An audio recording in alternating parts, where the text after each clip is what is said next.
Mama kay Logi na. Gusto mo magumdo doon natin. Hay.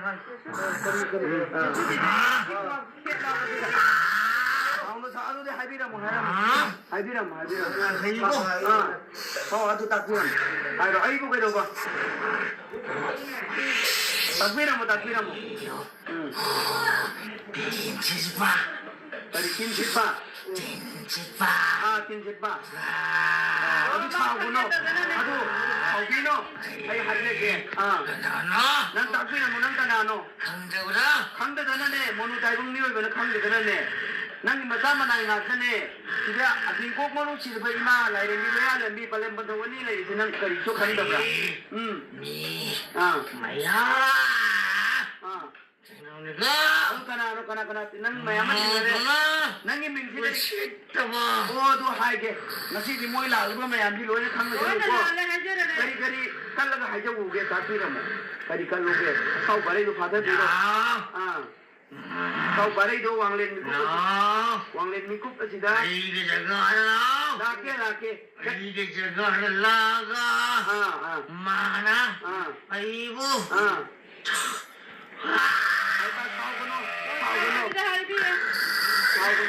사오고노 아이비라모 한때는 사오고야 되고 아강이는 아이비라모 난기자 가다가 어디 거리게도 봐 아이비라모 ai isaso saogra bonet 난기는 사오고노 아니 그런이에요 난기는 사세 거리 먹는 거고노 하이로 हाँ मुझे भी मकुन तो क्या रहा अदो हाजिर हम करी नो नंगी ने ताना सकता है नंगी ने ताना साउंड इधर ही तो करो हाय ताकबीरम हाउ तो बिना पता हाय ले से को ताकबीरम Obino, adana hajar sini tapi roko obino. Nongkoni to ibai nongo ima panjoi bi lei beja kane, ko nang lei beja kase, asam beja kane te. Ko ibai ma lei beja kase te yang muci tahu cara tahu kan? Ko, cida lei si ating kong maru cida ibai nongo lei. Mayam lagi bakung lei. Ko, mana? Cara. Tinchitpa. Manjunba. Aduh saubira no. Dai dong ni woi ni saubaya de. Aduh, nah ki koloi mi ni dari kau kono. Aku haije ke koloi mi tak piram. Tak karo hai lo. Kenapa? Hai. Ayo. Nào. Laki. Ayo. Nunggu ayo kurang nungal ayo yenda angan madala orang kurang macet je kalau matam madala orang luang matam madala orang mangang guru luang guru matam madala apa ya mangang guru matam dah luang guru matam yang tinggi dah akari pamano techa ida techa kerja ke ikut pirmo lagi ikut pirmo kau berai luang Isa. Sauni ko. Isa di koloi mi dari kau kono. Isa di koloi mi. Isa dayo. Hai ke koloi mi. Isa dayo. Isa do. Hai. Koloi mi lendo. Isa dayo. Isa do. Koloi mi lendo. Tapi ramu mi lendo pala ka hai jaga. Ko. Isa dayo. Isa di koloi mi kau kono. Laki. Aduh isa di koloi mi. Laga. Isaga. Sano. Sanagi. Aduh isa di koloi mi lendo kari kau kono. Ai khangda. Tadi ni. Isa di koloi mi lendo. Ayo. Ay akini. Halo. Sugar halo. Sayang Satya. Ay isa di koloi mi lendo. Ay. Hayo. Aduh langon dari ko. Ay Satya. Ay Koy ma. Kita dulu ba. Ko mati samin sana. Halo, Turkiya. Ay akini. Hayo. Koloi mi lendo hayo. Ay akini. Halo. Nang isa min do hayo. Ma. Ando ay no. Nang isa do hayo hay kita. Amaki harga do re. Ado hayo. Nang isa do. ꯍꯌꯦꯡꯅꯦ ꯃꯉꯥꯡ ꯑꯩꯗ ꯃꯥꯒꯤ ꯂꯩꯐꯝ ꯇꯥꯛꯀꯦ ꯇꯥꯛꯎ ꯀꯔꯥꯏꯗꯅꯣ ꯂꯣꯏꯅ ꯇꯥꯛꯀꯦ ꯃꯥꯅ ꯍꯥꯏꯌꯦ ꯂꯩꯐꯝ ꯃꯥ ꯁꯥꯊꯤꯕꯅꯦ ꯃꯥꯏ ꯂꯩꯐꯝ ꯀꯔꯥꯏꯗꯅꯣ ꯃꯥꯏ ꯂꯩꯐꯝ ꯀꯔꯥꯏꯗꯅോ ꯑꯩ ꯇꯥꯛꯀꯦ ꯇꯥꯛꯎ ꯍꯥꯏꯔꯣ ꯑꯩ ꯇꯥꯛꯀꯦ ꯑꯗꯨꯗꯤ ꯍꯥꯏꯔꯣ ꯑꯩ ꯇꯥꯛꯀꯦ ꯇꯥꯛꯎ ꯑꯩ ꯇꯥꯛꯀꯦ ꯑꯣ ꯐꯖꯅ ꯍꯥꯏꯅꯁꯦ ꯑꯗꯨꯅꯦ ꯁꯦ ꯍꯥꯏꯔꯣ ꯀꯞꯀꯅꯨ ꯐꯖꯅ ꯍꯥꯏꯖꯔꯦꯀꯣ ꯑꯗꯨ ꯅꯪ ꯂꯩꯕ ꯂꯩꯇꯕꯤ ꯇꯣꯛꯈ꯭ꯔꯣ ꯍꯥꯏꯖꯒꯦ ꯑꯩꯈꯣꯏ ꯍꯥꯏꯖꯒꯦ ꯍꯥꯏꯖꯒꯦꯕ ꯑꯩꯈꯣꯏ ꯑꯗꯨꯗꯤ ꯊꯥꯔꯛꯂꯒꯦ ꯑꯗꯨꯗꯤ ꯍꯥꯏꯌꯣ ꯏꯁꯣꯔꯗꯨ ꯇꯥꯛꯄꯤꯔꯝꯃꯨ ꯃꯥꯏ ꯃꯤꯡꯗꯣ ꯑꯩꯈꯣꯏ ꯈꯨꯔꯨꯝꯖꯒꯦ ꯑꯩꯈꯣꯏ ꯃꯌꯥꯝ ꯉꯁꯥꯏꯅꯦ ꯄꯤꯖꯤꯅ ꯊꯣꯛꯂꯨꯕ ꯃꯌꯥꯝ ꯑꯁꯦ ꯃꯉꯣꯟꯗ ꯈꯨꯔꯨꯝꯖꯍꯟꯒꯦ ꯂꯥꯟꯒꯦꯔꯦ ꯑꯩꯈꯣꯏ ꯁꯣꯏꯔꯦꯅ ꯈꯨꯔꯨꯝꯍꯟꯒꯦ ꯀꯔꯤ ꯃꯃꯤꯡꯅꯣ ꯍꯥꯏꯔꯣ 마니 만 잡티에 ꯑꯗꯨ ꯃꯃꯤꯡꯗꯣ ꯍꯥꯏꯌꯣ ꯃꯃꯤꯡꯗꯣ ꯍꯥꯏꯗꯕꯤꯗ ꯀꯔꯝꯍꯥꯏꯅ ꯈꯨꯔꯨꯝꯒꯅꯤ ꯑꯩꯈꯣꯏꯅ 마나 하요. 그거는 다르거니 해. 야, 배. 넌 길 라이지 라고 싶다고 해도 야, 브라. 아이, 얘네 얘네 다르게. 넌 전부 다 거라. 하나 올래.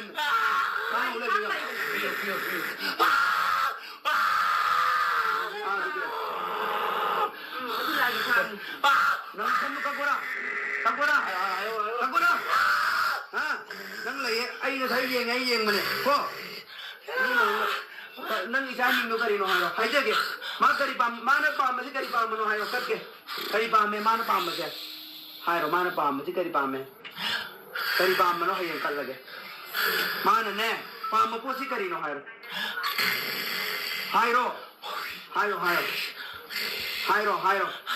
cái pam mày cái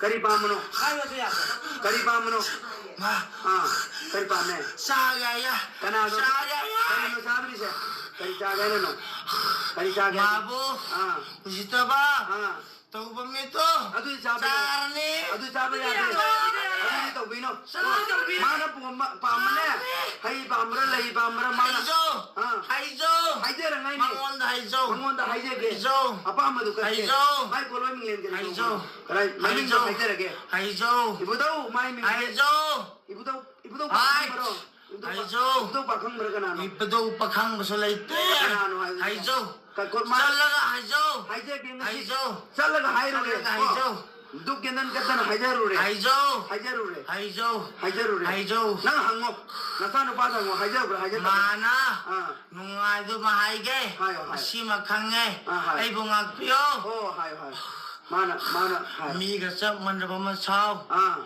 이따요 아 아두가 아 먹는다 아 그러모 아 그럼 저렇게 아쉬워네 사비로 아 야래거 이제 거리기 이제 이 아마 여기 아브로 사기 아브로 거리기 야 거리기 이제 요나 하요 얘기 이제 왜 아브로 야브로 생나요 사오고는 아이 난 나도 왜 야그니 아이디고 와삭 버리 jet바 라이기 더와이 또 보미네고 아이기 빨리 번통도 한 개라 아이기 레이번 농고 반터리 빨리 마시다 한 개로 그럼 라이노 한 개로 시다 버려 들 레이리세 난 시다 버려 마 반터리 비가 오라 कौरा कौनोरा कौनो अदुदी नंगी नचासे नंगी नचासी करी मिंग कौरा अतई यावरा रो को मी म थारनी 찰로 हां 찰로 अदुदी चलो।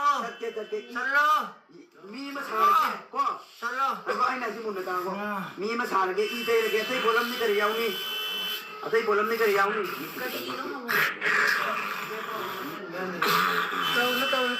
अतई बोलम नि करी याउनी अतई बोलम नि करी याउनी हां अतई बोलम 아이 나와시 아. 러고 लौरके 분노맞게 아. 제파니 ओ अदुदी 제파니 ओ यार हाइना रसे मी नु कर लगे मी सुतई लगे तई पोसक याउ दबरा 야외 कई करी ना 야외 तई पोत करी हाथ में 망원다 हां हारो 여가도다 हां मागे अपांबा Ah. जगह मलाई Ada kalau tahu jalan tapiro. Jalan ke tahu nama. Jalan tahu. जगह तो कन्नावन तो संग यादे Aduh dikarai. मागे मागे Inamung dalay bro. Inamung gilay bro. Ono tayo bang niyo kung on madura. Kumali bagro na on madura. Mala. Malo. Aduh di. Mali lay ang pat ka pauna bane bane tra. Aduh di. Ating kong marusi dami pa sinang tara bro. Nang na ating kong marusi dami pa din nang na tao bro. Ipagi maca na tro nang je. Nagpanata bro. Ipagi maca nagpanata bro. Ipagi mangsi nang sitan daw sinang kari ko dige. Ating kong marusi dami pa lay hindi maloya lendi palem padawani ki mafam bidala nang usita ba ya bro. Aduh di. Are. Mahana. Mapan thokil ba ya gadu ne mapala la khurum jarage ya bro. Yaro ya. Aduh di kari gino mana pijini pinana solo mafam do khurum ba ya piji kari gino. Ha. शाना Ah. चाना Ah. छाना देंगे मतंदा Ah. उससे तब ने Aduh. नूना से तब ने Aduh hajarage haire dana. Hajarage ya bana to na hajar wana thaida haire dana. आयो मन्ना कैसा लगा हाँ। मागे ले फमता के Kaya dano male pam haire. ताके हायो Tago. Male pam barano. Male pam no tago. Tapiro. Ha. Leifam tag ko di ay ko. Mai kolon ni ngenta ko hay banate. Leifam tag ko thado pum leifam no tao. Tao. Kari ki sidoi ba. Leifam tag ko di sidoi. Leifam tag ko di sidoi na. Ning hay banate. Adu di ay wa ma hay ke. काय घुमरो बा Ay ke no mai ma pham tag to bi ta karai no khum dure je. इसने Ha. Adu di na si monu tai bang ni ba no on ni ba du natra. Na pa na sa khak lai ba ne natra.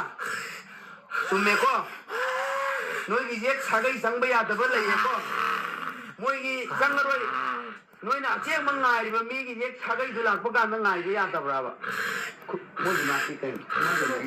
Kuman dem yek ka nang nu ngai na ta ba lai bro yek sai kuman la pok pa ipa ga nang ya na ta ba lai bra. Kuman guru ipa da.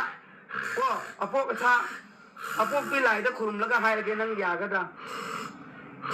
Ya roi. माना Ah. Jong हंजन बा अदुई मफमदने फिजिना थिनाना solo मफमदुदा हाइजरगे याइदना यायको याब्रा यादब्रा फिजिना थिनाना solo बमा पाले पा थोकिल ब जगा दुदा हाइजरगे नंग यानिंग तब्रा फजना हायो यानिंग तब साउद बिदा हाइना यारे यारबा फजना कुमो याये याते हारो Wangang bathok da bro na. ai sagadi nangno ai nangno ai di lak loi Jala kadra. Jadu la kadai. Jadu mana pamadi taibang nioi ba yamna panjab ne Oh, kari gino mana pami be maram ji kari gino. ma mangonda taibang nioi ba Ahum lak sure handak kana ahum lak sure mangonda jong hanjan ba usata ba Ahum lak sure. Ko. Adu iragadi. Marke monu tai bang nioi be no on gi baduna natro. Nangi na sanu pase. Tumme ko. Adana thauna ta bi da haine se. Ko. Ipa haidi monu tai bang nioi be no on gi badune ba. Nangi na tase. Natra. Lala. Mapa nang na masabu haibada karigi masana hito kada gulu. Lai ko ti kung thang noi phawda pale mama ka mapa ka dagi hen ban lai laite. Nangi na sase nang haiba karigi yaro. Ya pham thoke ko. aidi aidi chakrane icha da haino Adu nang na ai jogi monu tai bang mioi ba tom ba nang na sei bi sei theng giri si nangon da lalu bro mana. Ha. Lale nangon da hajira ka nang na magi pari handuk pi ba ya da bra. ai hai rồi Ah. ai isa da haino नचादु करी ममिंग कौबनो आई सीने करी सीद्री सिमरम की करी आई सीने आई सीने नंगी आई जाने आई दी चलनी अदु दे वा हारगे वा मातने मान हाय इच्छा गएगा जगह तो हाय गए चुनो नंगे तोंबदो मान ने जुंगहान जगह तो चंगनो अदु कराई था तो अदुदा कोम मतो इसिंग सुखा खत बिद थम्मो अदुदा अदुगी मपानदा मागे माना पमजबदो मागे पमजबा पियो लोरे अदुना लोरे मागे पमजबसी करिनो मी पामने मी अदुदी कनाने यारेबा अदुदी दी याते महु छिनबे याबदी साव साव मी साव मी साव अदुगा ई दैबु तारे को करी ई दैनी करी के ई याबरा करिगी ई नागे करिगी ई दैवनो छाव तो विदायो करिगी ई दैयनी करिगी ई दैवनो आयो करम ई दैनी तापी नमलो कचा ना बा आई सी आई सीन अदु नंगसे कइसो तौरोयेबको नंगने मानते नंगने ई जे करम इनो बतायो हारी माम जायवरी ने पापा जायवरी करम ई दैनी ई बु वरदी याब्रा हां याते करम इनो ई दुजे छेंगा ताम ई दुजे हाय तो देखो समाय करम इनो आई सी याउरी को थानिंगदे अदुना फजना हायो करम इनो तैदिजे लागिरा येगिरा खागिरा करमनो हायो आई कदो पियो थादो लगे थादो हायो नंगी सी करम तैदिजे ई साको जागी मम्मी जी करी नो करम बनो हाय तो नंगी अदुदी एवा हारगे नंगी मिमी करी को नंगी मिमी ता को यायेदना को नंगी मिमी ता को यायेदना हारगे नंगोंदो हाइजेरगे नंगी मिमी करी को नंगी मिमी करी को बनो कुजुले खाम थाओ परगे थाओ पेलम नंगी मिंगी करी को बनो मिंगो हायो हाइजेर ngai ne ko nangonda नंगी मिंग करी को वे यारबा नंगी मिंगी हारो नंगी मिंगी हारो करी मिंगो वे नंगी मिंगी करी को बनो नंगी मिंगी करी को वे नंगी दी ताको यारे को नंगी दा जादी नंग दा कनो हायरे साई का करी साई मिंग करी को बनो ina mung da lei ba ibudo yendo ibudo wo ina mung da lei ba lai yo ne ba natra mengu ma kuble na na ba natra ba mengu ma kuble ha yo ne he cha to ma chelam to sa na si anjine lang on tere pok tu na lei ni ne ming gelang gen thela po ta ne ko ha da ta ha ni sun na re man ko lai na ko na mo ta ni na samu sana ta na kan na ya ba te hello ya ta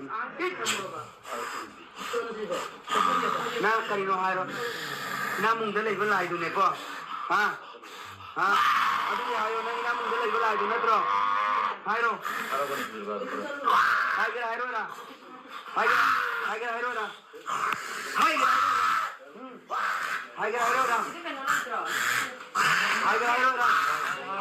hairo pa na chau da ga hairo ya na mung da lei ba lai du na tro ma ne hairo na hairo bodo tumra na hairo ma hairo ina mung da lei ba lai du ra ha ma ngale na te hairo ina mung da lei ba lai du ra hairo chu hairo lau chakri hairo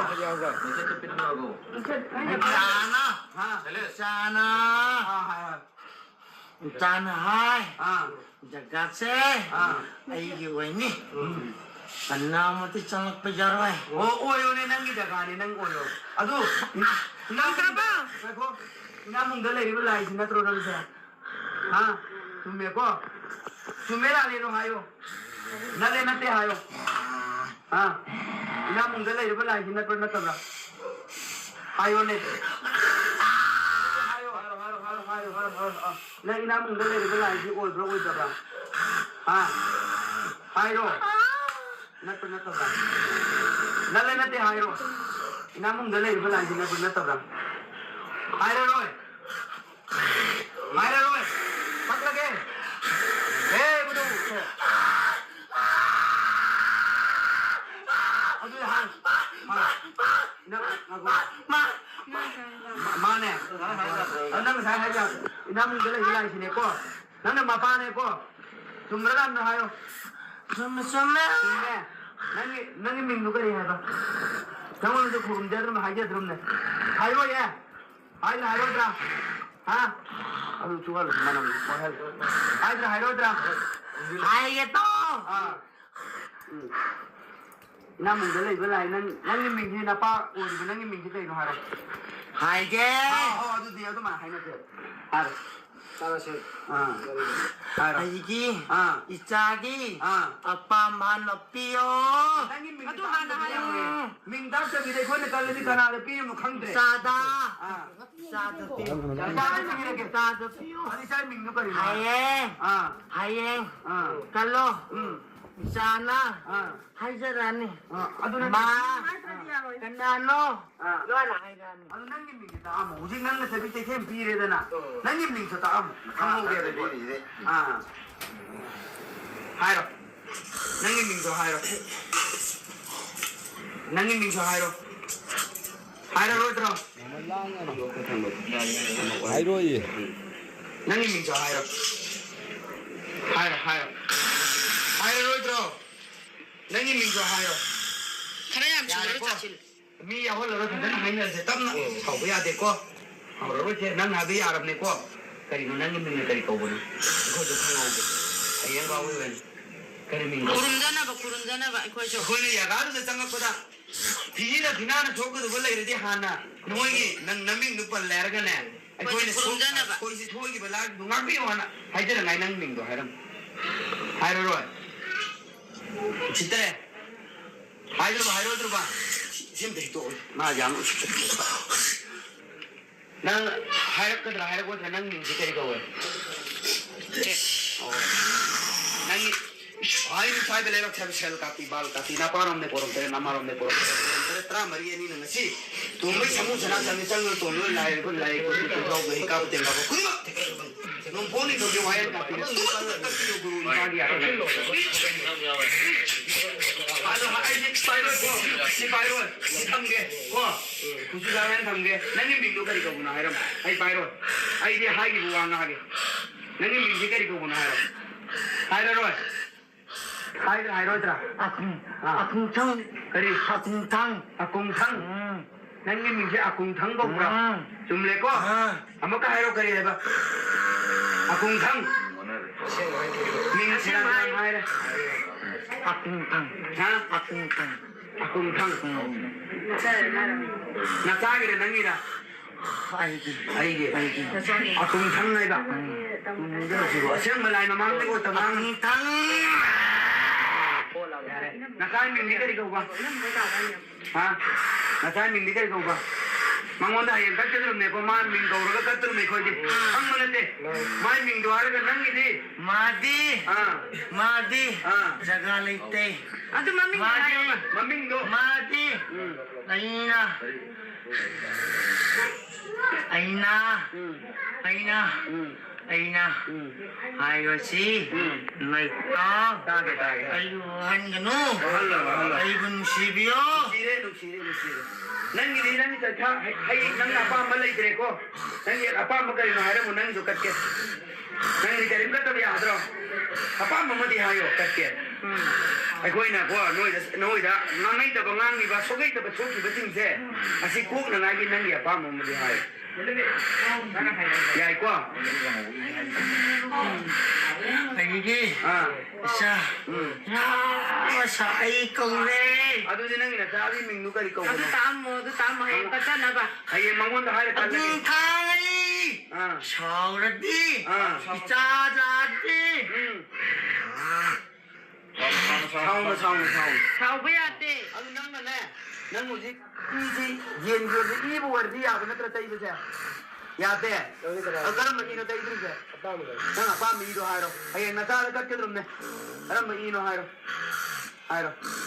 अरे महीनो सा akung thang chao ren अदु नंगी इसे नंगे मी सारा का इतेर का कल्लो हारी से 신도를 따래. हिंदू तो हुए आपला याते अगर मने यार इसे कर महीने यार 이엠기 오이리브라, 오케 오이리브라.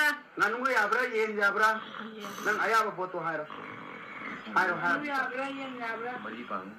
그럼 이노 하이로 로드라 그럼 이노 하이로 नंग कल्लो है ना तो हाई बा को नंग जो कल्लो हाई रे कच्चे वो पोचुल है ना हाई रे इजी करम इनो बा ai करम इनो कच्चे रे masidagi हाइरो samon हाइरो नंग हानि बा मसी लगी के दो बा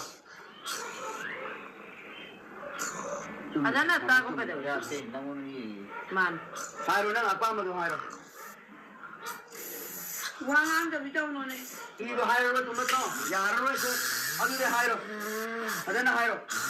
나 이거 그럼 이노. 그럼 이노 하이로. 나누기라 얘기라 나기라. 그럼 하노 하이로. 너무 진대야 아버도.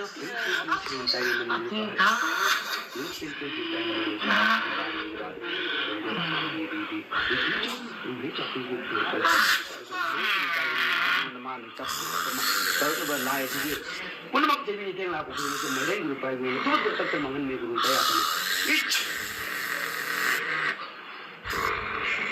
Hai lo rotra, kerana mino hai lo, ketika lagi. Hai lo roy, nang jum changul lo kau tu deh. Ido hai lo,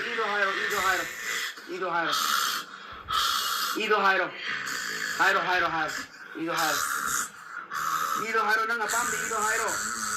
Tumnang 근데 뭐 이거 같잖아 봐. ido siapa hai lo? 같잖아. 짱오래. Nang ido siapa hai lo? Hai lo rotra. Ha, ya lo mesti ketat petang. Hai lo, kerana ino. Isi kerana ino. hayo Ha, kerana ino hai lo. hayo Hai lo kerana ino. Ido hai lo kerana ino hai lo. nolugo hayo Oh, kerana ino tak piro. Kerana ino tak piro sih sau bari wang lain miku pasti dapat tharo. Kerana ino tak piro sih. Hai je deh gua. Kerana ino tak piro. Tak piro roy hai bro. Sau bari wang lain miku pasti dapat tharo. Okay. akung thang 이도 하이로 그럼 이도 민디 강래. 닝디 강래 오 강래 아궁 강래네 사우 버리도 파타 비로 하이데레고 아궁 강래 하이데레 사우 버리 파타 비로 고 사우 버리 파타 비로 그럼 이도 딱 비로 야레고 아궁 강래 하이데레 마야마티나 하이데레 야레고 그럼 이도 딱 비로 다 아루드라 inaka sala le lagi sada hai lagi 마야 빵마도 sada hai lagi 하이로 항로 샤라 항로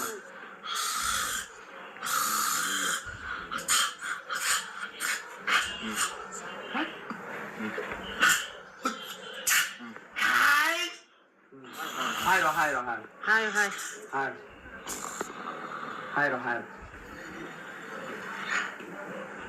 thế dari kolon milen ka wono isa bro la isa sau pare phatha biro wang len tu ka si da ko nang na pa ma po tu ma yan ni ka che ga na man them ye chai le ba to man phi ni bina na so ure ko aduna ba gi ma ta ure ga di kari ma na ta wa ga kari ka cha ga kar ma na pari hin ne mo se na ta ti sau pare wang len ni ko ma phatha biro ko thau biro no ko apa ma ta biro mom da angang jeมันเทียมเรียกใครเลยว่าตัวมันจะยังเอาว่าจะเทียมพังเลยมาเนี่ยพี่จีนสุนัขนะตัวเดียวบ้าก็มาปาลิปันทุกสิ่งเลยเขาไปวางเลยมีกุ้งมาเทียมโรก็ยีกระมังก็เลยก็ใส่แล้วก็มีสิ่งที่ตั้งที่เดิม तापीरो आइदी अकुला आइदी sound द बिदा हाय sound या देता हम बताम कच्चा ना बा बिरमो हाय रोद्रो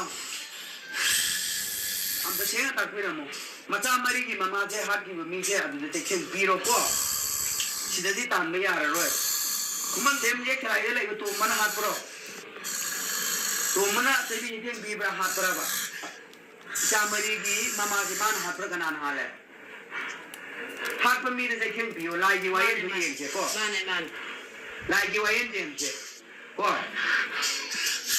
अभी करम मीरो तारो है नंग दो तो उन्हीं ले जाते हो ने हाँ नंग दो तो उन्हीं ले जाते हो हाँ हाय बाबा हाँ लांते अदु नंग ने मचा मरीना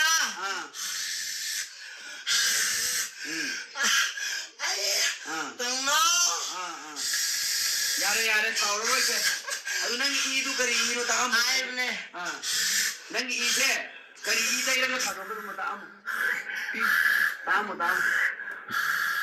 तामो तागरोटा अरे कि कुन हितो गमने को थांग से जगत नम थांग को अति को मारू छिदबा इपाय को खलाय लेन छिदबा नोंपो पांथोई बाले माय खुसु थांग लेन को नंग तराय लो ब्रो कथलो रो हां कथलो रो हाय हाय के हाय ओ दुने हाय अरे खोय हाय के बने चाहना हाय बने जाहन करे मिंग दो बा हां ये ताई अदु मोय करी नो हाय जाहन के दो बा आई भी के हाय आई हां tapon हाय ना apa mo hi I kurung jana ba aja na bane Sorry, ulang yun. Kung mga tiyo.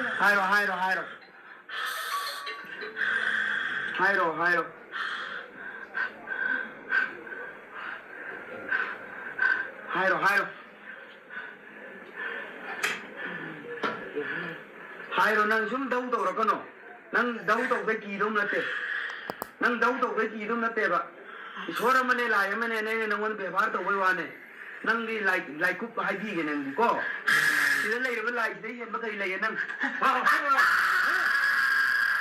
thab to nung de phajana hayo ere nang hayo phajana hayo ba nang ka awang ai je ra ga chat ke ba ya ta ka ba da ko se ling ke ayo chan bahan ke lo chan bahan ke lo ba ayo kakalo ra hayo yam da sa ora nang tan binate ai ko sida lai karam ye chagai no chaka no hari se karam ye chagai no hayo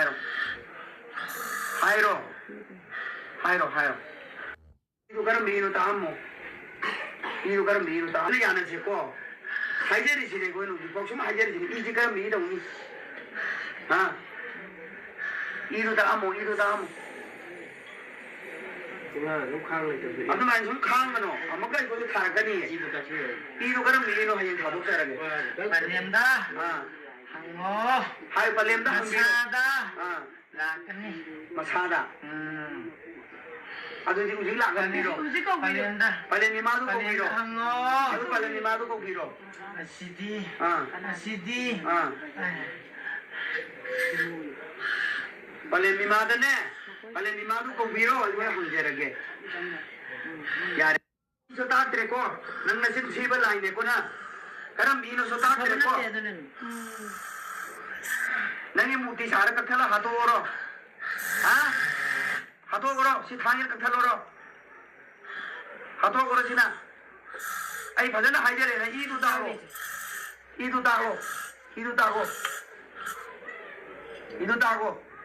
तागो करम Bino 타도고서 하이베 이수 딱도 너는 떠우지 가 있노바 가만히 하도 그러고 거기 가만 타도거니 거기 칸드레 밍 하여서 할때 봐 Aku nanti wah, nologo. Aku nanti. 오 하이제레 Patlay. 오 제제 이마 아쿠렘 비마는 네 파리 이제 아무것도 대서 버리도 왕랜 믿고 거기서 가서 빌어 아초이베 짜마라 짜마 나비라 뭐 가이로 세면 딱 빌어 뭐오 야래야 딱 빌어 야래 거 하이제레 딱 빌어 야래 그 이마는 네 하리베 마도 망원도 그때 세비제 땡 비고 이마다 고 앞에 있다가나고 몸다다 아야서 비미노 아이도 비비노 이마고 하트리 버터 울고 미도 마디 이마는 제게 비어 이거 좀 자오는 비베 야오게 고 아두디 이빠기 민나 공상가 오래 이마기나 굴렘비가 오래 고 이마 이빠이 민 강래 이자 머리 지거리 거래 자 머리 지거리 거고네 하이로 자 머리 지거리 거고네 자 머리 지거리 거고네 자 머리 지거리 민 거고네 사오르노 이마 아플렘 비다 하이제레 되네 고 사비르노 kaino sena takiram chan pa mari de kari ko ra ha chan so ta tre ko nang na sin siba lai de ko na karam bino so ta tre ko nang i muti sar ka thala hato oro ha hato oro si thangir ka thalo oro hato oro sina ai bhajana haijere na idu tago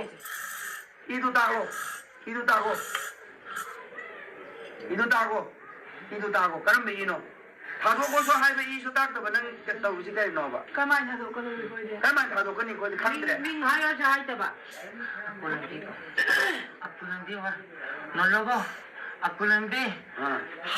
오 하이제레 Patlay. 오 제제 이마 아쿠렘 비마는 네 파리 이제 아무것도 대서 버리도 왕랜 믿고 거기서 가서 빌어 아초이베 짜마라 짜마 나비라 뭐 가이로 세면 딱 빌어 뭐오 야래야 딱 빌어 야래 거 하이제레 딱 빌어 야래 그 이마는 네 하리베 마도 망원도 그때 세비제 땡 비고 이마다 고 앞에 있다가나고 몸다다 아야서 비미노 아이도 비비노 이마고 하트리 버터 울고 미도 마디 이마는 제게 비어 이거 좀 자오는 비베 야오게 고 아두디 이빠기 민나 공상가 오래 이마기나 굴렘비가 오래 고 이마 이빠이 민 강래 이자 머리 지거리 거래 자 머리 지거리 거고네 하이로 자 머리 지거리 거고네 자 머리 지거리 거고네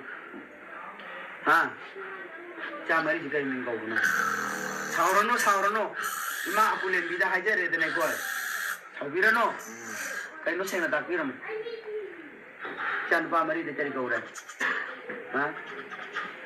chan nakshi khulu bura kari no haro uno ke doga 도이네 봐 haro mama kaino kine rasubi ma kumdo to ja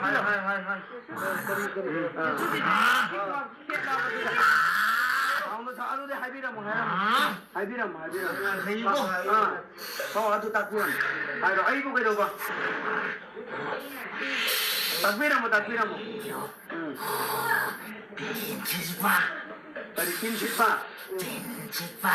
kinsipa aduh sauguno aduh saugino ay hailege nan takbiram nan kanano khangde danane monu taibung nioi bena khangde danane nang matama nang ngakane sida abing kok monu silba ima laire ni ya lembi palem badawani lai dinang kari so khangda bra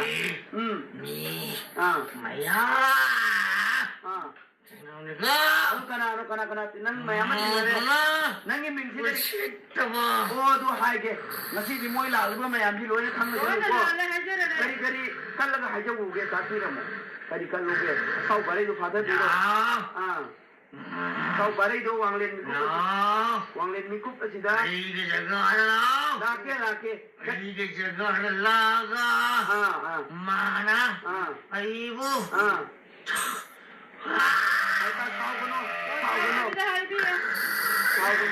sauguno 하이비라 뭐 한때는 싸우고야 되고 안강이는 나무 하이 따비라 뭐 난디자 가다가 어디 그리게도 뭐 따비라 뭐 아이 이사수 서그라보네 난기는 사람이 보노 아니 그런 보노 난기는 자세 그리 먹는 거 보노 하이로 하 무슨 먹는 거 또 가라가 아도 하이비라 뭐 그리 너 난기는 자는 그리 난기는 자 싸우기 그리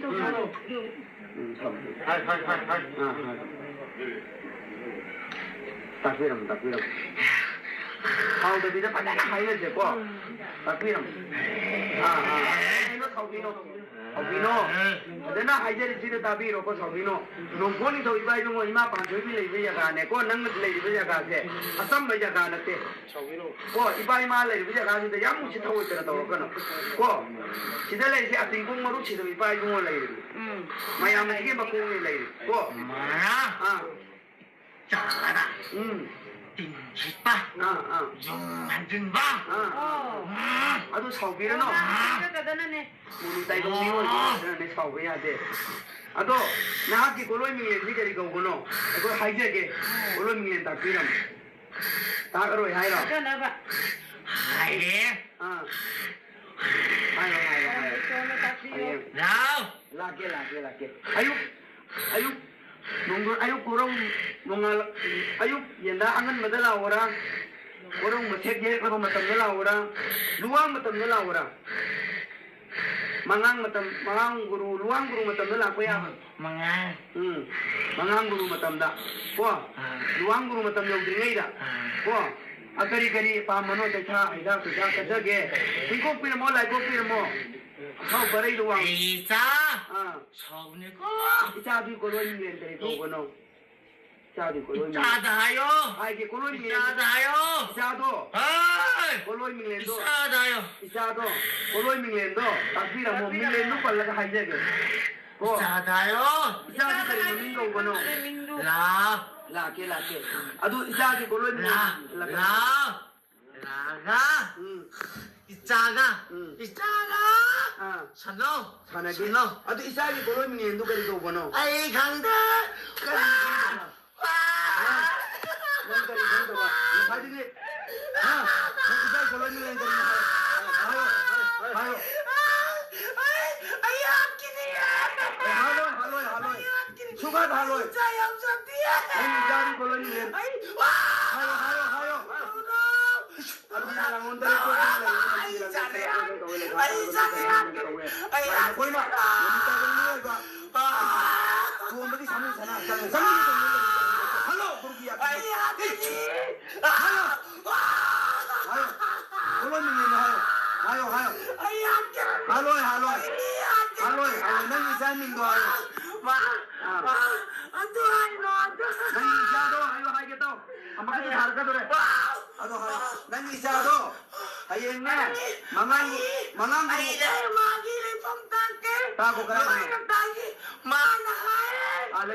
Aduh nang lay boleh kari to bro.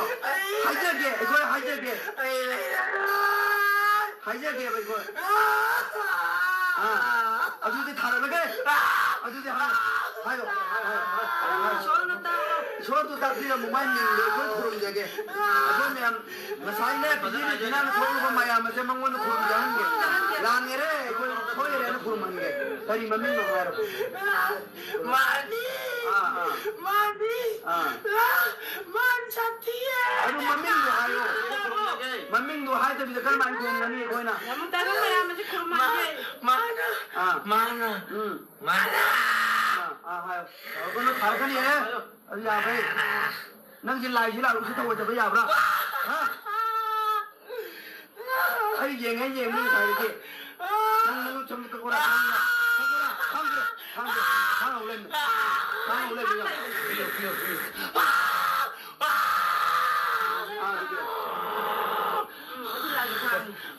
nang sam takora ha nang lai ai na thai yeng mane ko nang isa min no kari no hayo hai je ke ma kari pam mana pam ma kari pam no hayo kat ke kari pam me mana pam ma ke hai ro mana pam ma kari pam me kari pam no hayo kal lage mana ne pam ma po si kari no hayo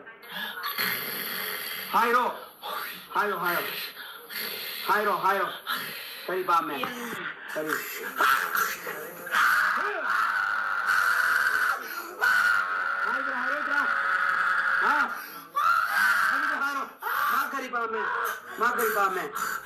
kari pamno ayo saya kari pamno kari pamne saya kana do saya kari no sabri se kari chaga no kari chaga mabu usita ba tau pamito adu chaga charni adu chaga ya de adu to bino mana pamne hai pamra lai pamra mana haijo haije rangai ni mangonda haijo haije ke haijo apa ma du ka haijo mai polo mi len ke haijo karai mai mi haije rage haijo ibu dau mai mi haijo ibu dau haijo ibu dau pakhang mara kana no ipdo pakhang basulaite kana no haijo ka kor ma salaga haijo haije ke na haijo salaga hairo re haijo du ke nan ka tan haijaru re haijo haijaru re haijo re haijo nang hango na sa no pa da ngo haijaru haijaru mana ah nungai ma haige hayo asima khange hai. ai bongak pio oh hayo mana hai mi ga chap man ba ma chau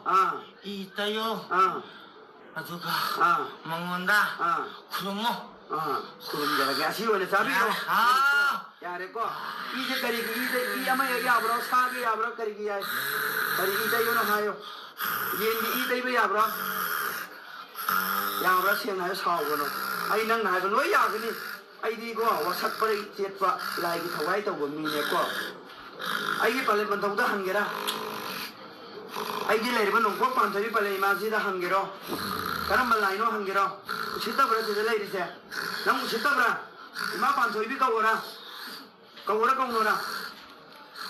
kau na aduti nangi na sa se nangi na sa si dari ming kau na atai yaura no ko mi ma thara ne chalo aduti chalo chalo mi ma thara ko chalo ko ai na si mun na ko mi ma thara ke i dei ke atai bolam ni kari yauni atai bolam ni kari yauni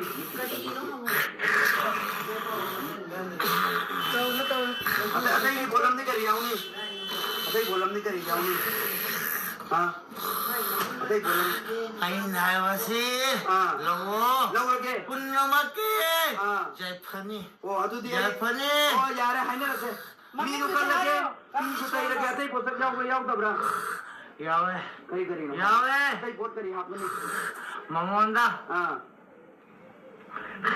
haro jaga da mage apamba jaga malai agar alta wo jaga tapiro challa ga tauna jaga do kannawan so sangbayade adu di karai mage inamung da leibra inamung gi lairo onu taibang niyo ko on madura kumal lipa guru na on madura malo adudi mali lai pat ka phauna bane banadra adudi atingkok marusi da mi pa jinang tara bra nang na atingkok marusi da mi pa de nang ne na chau bra ipa gi macha na tro nang je na pa na ta bra ipa gi macha na pa na ta bra ipa gi mang ji nang usitan dau ji nang kari oi ri ge atingkok marusi da mi pa lai ren bi ma lo ya len bi pa len pa da wani gi ma pham bi da la la nang usita ba ya bra adudi are mahana mapan thokil ba ya ga du ne mapala ga khurum jarage ya bra yaro ya adudi kari gino mana pijini pinana tolu mafam da khurum ba ya ti kari gino Rama cái chana chana ngay matamda usitabne bono na sitabne adu hajar ge haire dana hajar ge ya bana to na hajar wana thaida haire dana ayo ꯃꯅꯥꯛꯇ ꯆꯠꯂꯒ ꯃꯥꯒꯤ ꯂꯩꯐꯝ ꯇꯥꯛꯀꯦ ꯀꯗꯥꯏꯗꯅꯣ ꯃꯥꯏ ꯂꯩꯐꯝ ꯍꯥꯏꯌꯣ ꯇꯥꯛꯀꯦ ꯍꯥꯏꯌꯣ ꯇꯥꯛꯑꯣ ꯃꯥꯏ ꯂꯩꯐꯝ ꯀꯗꯥꯏꯅꯣ ꯃꯥꯏ ꯂꯩꯐꯝꯗꯣ ꯇꯥꯛꯑꯣ ꯇꯥꯛꯄꯤꯔꯣ ꯍꯥ ꯂꯩꯐꯝ ꯇꯥꯛꯄꯗꯤ ꯌꯥꯏꯌꯦꯀꯣ ꯃꯥꯏ ꯀꯣꯂꯣꯅꯤꯉꯩ ꯇꯥꯛꯑꯣ ꯍꯥꯏꯕ ꯅꯠꯇꯦ ꯂꯩꯐꯝ ꯇꯥꯛꯑꯣ ꯊꯥꯗꯣꯛꯐꯝ ꯂꯩꯐꯝꯗꯣ ꯇꯥꯛꯑꯣ ꯀꯔꯤꯒꯤ ꯁꯤꯗꯣꯏꯕ ꯂꯩꯐꯝ ꯇꯥꯛꯄꯗꯤ ꯁꯤꯔꯣꯏꯅ ꯂꯩꯐꯝ ꯇꯥꯛꯄꯗꯤ ꯁꯤꯔꯣꯏꯅ ꯃꯤꯡ ꯍꯥꯏꯕꯁꯨ ꯅꯠꯇꯦ ꯑꯗꯨꯗꯤ ꯑꯩ ꯋꯥ ꯑꯃ ꯍꯥꯏꯒꯦ ꯀꯗꯥꯏ ꯈꯨꯔꯨꯝꯗ꯭ꯔꯣꯕ ꯑꯩ ꯀꯩꯅꯣ ꯃꯥꯒꯤ ꯃꯐꯝ ꯇꯥꯛꯇꯕꯤꯗ ꯀꯗꯥꯏꯗꯅꯣ ꯈꯨꯔꯨꯝꯗ꯭ꯔꯤꯁꯦ ꯍꯥ ꯑꯗꯨꯗꯤ ꯅꯍꯥꯛꯁꯤ ꯃꯣꯅꯨ ꯇꯥꯏꯕ ꯃꯤꯑꯣꯏꯕꯅ ꯑꯣꯟꯈꯤꯕ ꯑꯗꯨ ꯅꯠꯇ꯭ꯔꯥ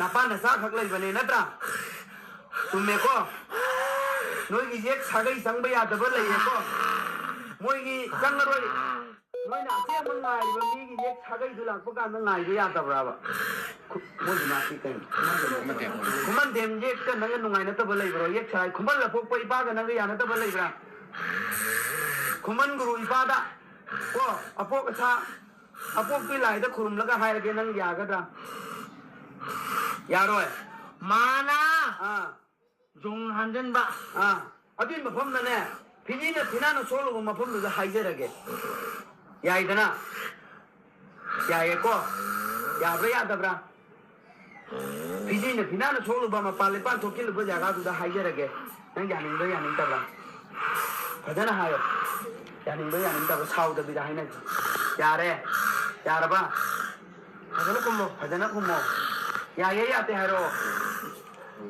ꯋꯥ ꯉꯥꯡꯕ ꯊꯣꯛꯇꯕ꯭ꯔꯣ ꯅꯪ ꯌꯥꯏ ꯑꯩ ꯆꯥꯒꯗꯤ ꯀꯔꯤ ꯑꯩꯗꯤ ꯂꯥꯛꯂꯣꯏ ꯏꯆꯥ ꯂꯥꯛꯀꯗ꯭ꯔꯥ ꯏꯆꯥꯗꯣ ꯂꯥꯛꯀꯅꯤ ꯑꯗꯨ ꯃꯥꯅ ꯄꯥꯝꯃꯗꯤ ꯇꯩꯕꯪ ꯃꯤꯑꯣꯏꯕ ꯌꯥꯝꯅ ꯄꯥꯝꯖꯕꯅꯦ ꯀꯔꯤꯒꯤꯅꯣ ꯃꯥꯅ ꯄꯥꯝꯃꯤꯕ ꯃꯔꯝꯁꯤ ꯀꯔꯤꯒꯤꯅꯣ ꯃꯉꯣꯟꯗ ꯇꯩꯕꯪ ꯃꯤꯑꯣꯏꯕ ꯑꯍꯨꯝꯂꯛ ꯁꯨꯔꯦ ꯍꯟꯗꯛꯀꯅ ꯑꯍꯨꯝꯂꯛ ꯁꯨꯔꯦ ꯃꯉꯣꯟꯗ ꯖꯨꯡ ꯍꯟꯖꯟꯕ ꯎꯁꯠꯇꯕ ꯑꯍꯨꯝꯂꯛ ꯁꯨꯔꯦ ꯀꯣ ꯑꯗꯨ ꯑꯣꯏꯔꯒꯗꯤ ꯃꯍꯥꯛꯁꯦ ꯃꯣꯅꯨ ꯇꯥꯏꯕꯪ ꯃꯤꯑꯣꯏꯕꯅ ꯑꯣꯟꯈꯤꯕꯗꯨꯅ ꯅꯠꯇ꯭ꯔꯣ ꯅꯪꯒꯤ ꯅꯆꯥ ꯅꯨꯄꯥꯁꯦ ꯆꯨꯝꯃꯦꯀꯣ ꯐꯖꯅ ꯁꯥꯎꯅꯗꯕꯤꯗ ꯍꯥꯏꯅꯁꯦ ꯀꯣ ꯏꯄꯥ ꯍꯥꯏꯗꯤ ꯃꯣꯅꯨ ꯇꯥꯏꯕꯪ ꯃꯤꯑꯣꯏꯕꯅ ꯑꯣꯟꯈꯤꯕꯗꯨꯅꯦꯕ ꯅꯪꯒꯤ ꯅꯆꯥꯁꯦ ꯅꯠꯇ꯭ꯔꯥ ꯃꯄꯥ ꯅꯪꯅ ꯃꯆꯥꯕꯨ ꯍꯥꯏꯕꯗ ꯀꯔꯤꯒꯤ ꯃꯆꯥꯅ ꯍꯤꯛꯇꯣꯛꯀꯗꯕꯅꯣ ꯂꯥꯏ ꯀꯣꯇꯤ ꯀꯨꯟꯊꯥꯎꯗ ꯐꯥꯎꯗ ꯄꯂꯦꯝ ꯃꯃꯥꯒ ꯃꯄꯥꯒꯗꯒꯤ ꯍꯦꯟꯕ ꯂꯥꯏ ꯂꯩꯇꯦ ꯅꯪꯒꯤ ꯅꯆꯥꯁꯦ ꯅꯪꯅꯍꯥꯏꯕ ꯀꯔꯤꯒꯤ ꯌꯥꯔꯣꯏ ꯌꯥꯐꯝ ꯊꯣꯛꯑꯦꯀꯣ ꯑꯩꯗꯤ ꯆꯠꯈ꯭ꯔꯅꯤ ꯏꯆꯥꯗ ꯍꯥꯏꯅꯧ ꯑꯗꯨ ꯅꯪꯅ ꯑꯩꯈꯣꯏꯒꯤ ꯃꯣꯅꯨ ꯇꯥꯏꯕꯪ ꯃꯤꯑꯣꯏꯕ ꯇꯣꯝꯕꯗ ꯅꯪꯅ ꯆꯩꯕꯤ ꯆꯩꯊꯦꯡ ꯄꯤꯔꯤꯁꯤ ꯅꯪꯉꯣꯟꯗ ꯂꯥꯜꯂꯨꯕ꯭ꯔꯣ ꯃꯥꯅ ꯂꯥꯜꯂꯦ ꯅꯪꯉꯣꯟꯗ ꯍꯥꯏꯖꯔꯒ ꯅꯪꯅ ꯃꯥꯒꯤ ꯄꯔꯩ ꯍꯟꯗꯣꯛꯄꯤꯕ ꯌꯥꯗꯕ꯭ꯔꯥ ꯍꯥꯏꯔꯣꯏ ꯏꯆꯥꯗ ꯍꯥꯏꯅꯧ ꯅꯆꯥꯗꯨ ꯀꯔꯤ ꯃꯃꯤꯡ ꯀꯧꯕꯅꯣ ꯑꯩ ꯁꯤꯅꯤ ꯀꯔꯤꯒꯤ ꯁꯤꯗ꯭ꯔꯤꯁꯤ ꯃꯔꯝꯗꯤ ꯀꯔꯤꯒꯤꯅꯣ ꯑꯩ ꯁꯤꯅꯤ ꯑꯩꯗꯤ ꯆꯠꯂꯅꯤ ꯑꯗꯨꯗꯤ ꯑꯩ ꯋꯥ ꯍꯥꯏꯔꯒꯦ ꯃꯥꯅ ꯍꯥꯏ ꯏꯆꯥꯒꯩꯒ ꯖꯒꯥꯗꯣ ꯍꯥꯏꯒꯦ ꯆꯪꯉꯨꯅꯣ ꯅꯪꯒꯤ ꯇꯣꯝꯕꯗꯣ ꯃꯥꯅꯅꯦ ꯖꯨꯡ ꯍꯟꯕ ꯖꯒꯥꯗꯣ ꯆꯪꯉꯨꯅꯣ ꯑꯗꯨ ꯀꯗꯥꯏ ꯊꯥꯗꯣꯛꯀꯅꯤ ꯑꯗꯨꯗ ꯀꯣꯝ ꯑꯃ ꯇꯧ ꯏꯁꯤꯡ ꯁꯨꯛꯊꯛ ꯊꯛꯇꯕꯤꯗ ꯊꯝꯃꯣ ꯑꯗꯨꯗ ꯑꯗꯨꯒꯤ ꯃꯐꯝꯗꯨꯗ ꯃꯥꯅ ꯄꯥꯝꯖꯕꯗꯣ ꯃꯥꯒꯤ ꯄꯥꯝꯖꯕ ꯄꯤꯌꯣ ꯂꯣꯏꯔꯦ ꯑꯗꯨꯅ ꯂꯣꯏꯔꯦ ꯃꯥꯒꯤ ꯄꯥꯝꯖꯕꯁꯤ ꯀꯔꯤꯅꯣ ꯃꯤ ꯄꯥꯝꯕꯅꯦ ꯃꯤ ꯑꯗꯨꯗꯤ ꯀꯅꯥꯅ ꯌꯥꯗꯣꯏꯕ ꯃꯤꯗꯤ ꯌꯥꯗꯦ ꯃꯍꯨꯠ ꯁꯤꯟꯕ ꯌꯥꯕꯗꯤ ꯁꯥꯎ ꯃꯤ ꯁꯥꯎ ꯇꯥꯔꯒꯗꯤ ꯀꯧꯕꯤꯔꯣ